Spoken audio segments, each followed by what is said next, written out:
Okay, good morning. So we're up to Siman Shin Yud Seif Ches. Hopefully we'll finish off Shin Yud today.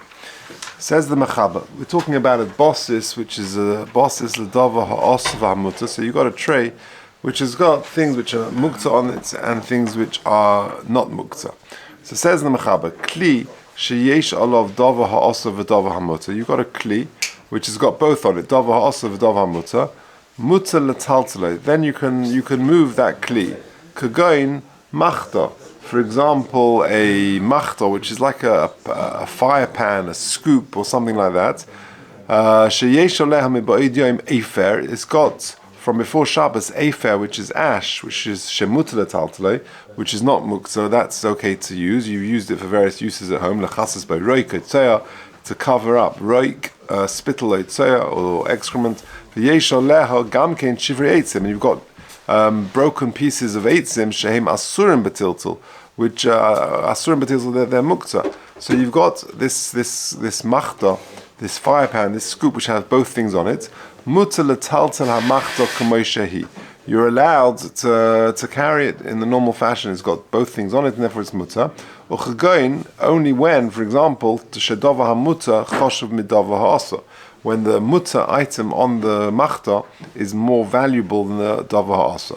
Avalim dava ha'asa chashav yosim dava mutzah bottle etzlei va'asa letaltalei. But if the muktzah item is more expensive, then you're in trouble, and then asa letaltalei. Okay, let's stop there and do the Mishnah Berurah. Sif cotton lamed base. Sheyesh oleh miboid yoim. Now, why does he say dafka miboid yoim? La fuke im husuk b'Shabbos. If this ash became ash, it was burnt on Shabbos, then you've got a problem because it's muktzeh noilad, because something new has happened to it, to make kara eitzim for hashta efer, because previously it was wood and now it's ash. And if you've got on this machta ash which is muta, which was ash before Shabbos, and ash which is osa, which was because it was burnt on Shabbos, and the issa was not nikar before it was mixed up, then bottle b'roiv. Nikar, because if it was nikar, if it was clearly separately recognizable, kaimalon to dova sheish lematirin afilu be'elef le bottle. Then you've got a problem of a dova sheish lematirin. Why is it dova sheish lematirin? A muktzeh sheish lematirin ba'erev, because just wait till Motzei Shabbos and this ash will become muta.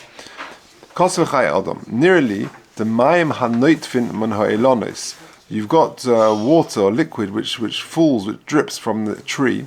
B'mei Nisan, in the time of Nisan. Asurim gamkein mishum noilad. It's also mishum noilad because it drips. It's a new entity. V'afilu yesh kvar mayim me'erev Shabbos shenoitev l'soicha afilu hachi asa. And even if you've got it in the bowl, you've got water there which is from before Shabbos. Still, it's also the bottle. We don't say it's bottle. Because the tipper which falls is nikar. You can see it falling from the tree. It's already nikar. It's separate, like a separate entity, and is recognizable. The Chaim of the dovashish material, I feel about bottle, and therefore it would not be bottle. So again, just to summarize, what have we said? That if you've got a machta, and on the fire pan, this scoop, I can imagine like a tray with sides, like you see pictures in the Beis Hamikdash they use for the Trumas Hadeshen. So if you've got that, and you've got the dava ha'as on it and dava ha'muta, you've got shivrei eitzim, which are muktzeh, and you've got ash, which you've designated before Shabbos to use in your house, in your earthenware floor house, to cover things. That is a bosis for dava ha'as v'hamuta, and then it would be allowed. But if the dava ha'as became if the ash, which is the dava hamuta, became ash on Shabbos, then you've got a problem because it's noilad and it itself is muktzeh. We're talking about ash which you've designated before Shabbos for that use. Okay. I remember once being in a shul. It was Friday night, and the air conditioning was dripping. So it's Mamashis. He talks about it. So your air conditioning is dripping, and it was dripping into the floor of the shul. So someone got a bowl and said, "Here, we'll catch it there." So the fellow at the back, he's taking noses to Shabbos. He said, "Yeah, but you've been mevatel kli me'echonai." Yeah, which means we spoke about this previously. You're taking a bowl which is operational, and you're making it out of operation. You're being mevatel kli from its function. So he basically took, very quick thinking, he took a can of tuna and he put it in the bowl, and therefore this kli now becomes a bosis for a davar hamuta. Then you've got a bit of water that falls in, so then it's a bosis davar also hamuta. The water is worth nothing. The tuna is is more substantial, and therefore you're good to go. We learned that if rain water falls in, that you can put you can put a bowl underneath, so it shouldn't. Yeah, but then you can't move the bowl because you move. So you can't move the bowl, but I thought we didn't learn. I suppose his concern was that but it was in a public place, and I suppose he wanted to move it the next day or something like that. I guess, yeah. Okay, so then we said, so long as the davar hamuta is more choshev than the davar also. Now, v'im shnehem shovin, what if they're of equal value? So let's say you've got some shivrei eitzim there, and they're worth as much as the ash. So how do you differentiate? So if they're of equal value, then also. Let's say for most people, the heter is more valuable. But for him, it's not so choshev. We go after him, and so to the other way around. So, for example, if you've got most people think that the heter item is valuable. Let's say my can of tuna. But this guy's a very wealthy fellow, and for him, tuna's insignificant. So then, he doesn't like tuna or something like that. So then, we go bossa today. If he personally doesn't like tuna, so then this davar heter is not going to help him.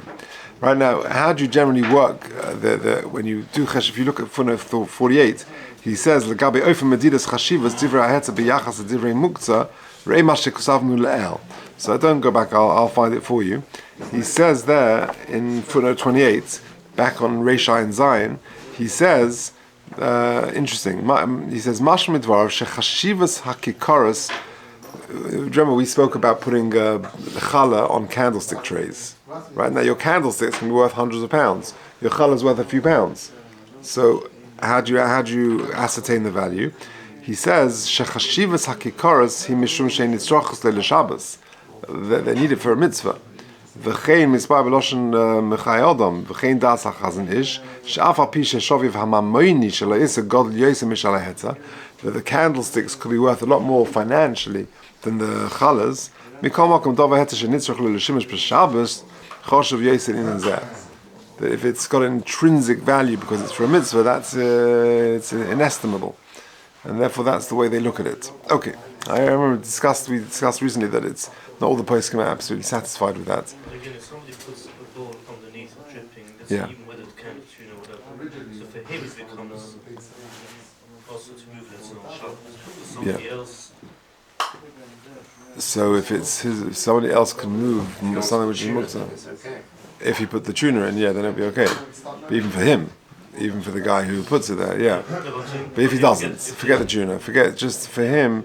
So the chayr it's also for him. Is it for other people as well? I'm not 100% sure. I think so. Because he's the one who took. But the Maisa there's muktzeh in it, so it has become a bosis l'davar also. So I think it'll be muktzeh of everyone. Okay, let's carry on. Back in the Mechaba.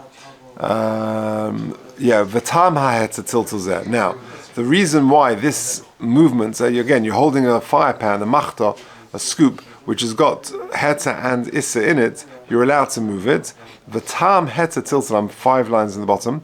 The tam heter tilted zeh mishum delay efshel leminkat kitma lechude, because you can't hold the ashes alone. Afilu ishodi lay, even if you spill them out, you tilt, so you spill them out. Me'amachta. Or you need the Mokam Machta. Commissions by Leel, Simon Shin Yotes. So let's just do the Mishnah on this, just to see what this is referring to. Lama Dalad, V'tama Heter, Rotzolema. This means to say, the Lama B'Simon Shin Tes Sif Gimel. If you remember back in Shin Tes Sif Gimel, the previous Simon, Omrinan B'Peiris HaMunachim Im Even Basal. Do you remember we were talking about a basket, and you've got fruit in the basket, and you've got an Even. So an Even is Muktzeh. So you've got a good example of a sal, a basket, carrying things which are muktzeh and which are not muktzeh, which are heter and which are osa. You've got fruit which are okay, and you've got an even which are muktzeh. So you've got a sal which has both. The afal gav da sal hu bosis le'isa v'heter. Mikol mokum heichad de'ef shelo yitaltel ha'peris v'asal kol zman sha'even munuch sham. So we said previously that if you've got a basket with fruits and with an even, you should try and avoid carrying it. What you should do is spill out the entire contents, and then you collect the fruit again. So why don't we say the same thing here? Why don't you say over here, spill out everything, and then collect the ash, which is the mutter item, and put that back on? So v'hochanami. So the Mishnah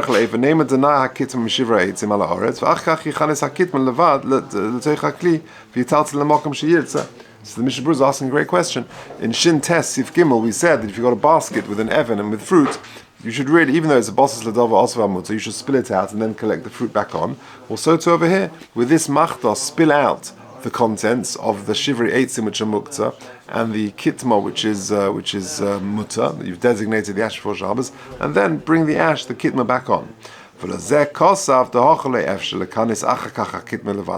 And he explains the reason why the Mechaber doesn't say that is because it's not possible.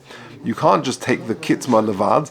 Why? For a practical reason. Mishum the Shivri Eitzim hanu shvarim katanim, these little pieces of wood, these tiny splinters of wood, or pechamin, or of coal, or whatever, katanim she'i ef shelital ha'efa beladam, because it's all intermixed with the ash, and therefore you can't just sort of spill off everything and collect the heta back, because the heta is very much the issa is very much interspersed with the heta. Okay, lemokam amachta da'oz ef shelenaya yipel lemokam shetzorach elov, because you need it where you need the place where it would fall. Lochein metaltla kula biyach, and therefore you're allowed to take the machta as a whole. Okay, back to the Mechaber at the end of the fourth line from the bottom. If you just need the actual fire pan itself, if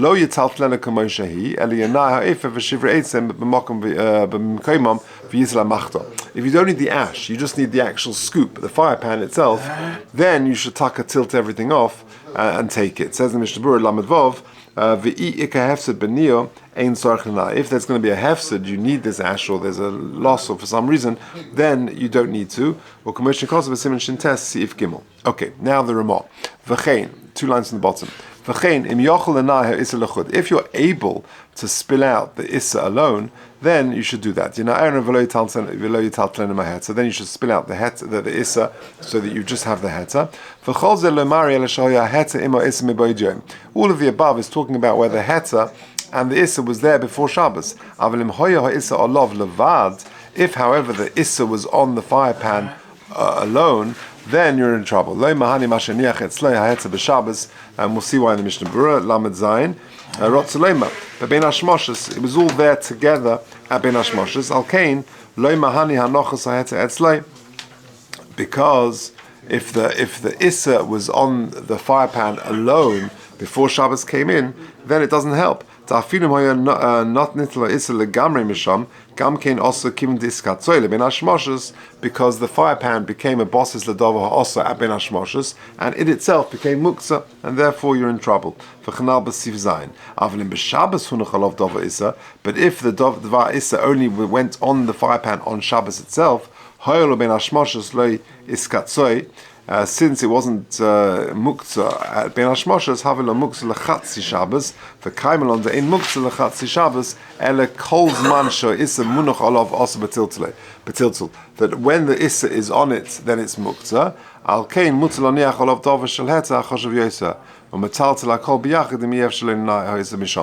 other words, what we've said over here is that if you've got a fire pan with something which is muktzeh and something which is not muktzeh on it, then it's a bosis ledova osova heta, and therefore you're allowed to use it so long as the heta is more valuable. But that's only true, says the Ramah, if they both the dova also was not on it before Shabbos, or both were on it before Shabbos. But if at Ben Hashmoshes it was only holding the item that was asa, that was muktzeh, then the actual tray becomes bosis ledova asa, it becomes muktzeh, and therefore you're in trouble. If, however, the item which is muktzeh comes onto the fire pan on Shabbos, so then it's only muktzeh when it's actually on it. But if you spill it off, then it's going to be, or if it moves off, then you're okay. All right, let's just do test just to finish. Teva sheyesh b'dava hamuter letaltel. If you've got a drawer where you've got something which is muter letaltel umois, and you've got money on it, im hamois eina ikka. If the money is not really ikka, muter letaltel kamoshi al piatanoim shenis baru b'machta, like we said previously. Okay, so if it's, for example, if the het item is more important, then that would be okay, or if the mois is insignificant. Say that? Okay.